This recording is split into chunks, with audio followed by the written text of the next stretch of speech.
त्याच्यामुळे राज्य महिला आयोगाच्या अध्यक्षांनी लाज बाळगून, बरं हे पहिलं प्रकरण आहे का वैष्णवी हगवणेमध्ये तेच,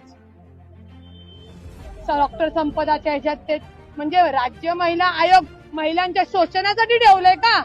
आणि जिवंतपणी हा समाजातले काही विकृत त्रास देणार आणि मेल्यानंतर ही बाया त्रास देणार कशासाठी? आणि मग जर असं होत असेल तो विकृत काम न करणारा माणूस हा बाई असो नाही तर पुरुष असो त्यांनी पाय उतार झालंच पाहिजे. ज्या पद्धतीने आरोप केले जातात त्या सगळ्या आरोपांचे उत्तर मी तुमच्या सोबत स्वतंत्र प्रेस घेऊन या सगळ्या प्रश्नांची उत्तरं देईन.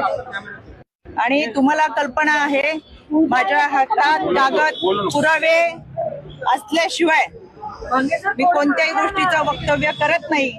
त्याच्यामुळे पुराव्यासहित तुमच्या बरोबर तुमच्या समोर बसेल.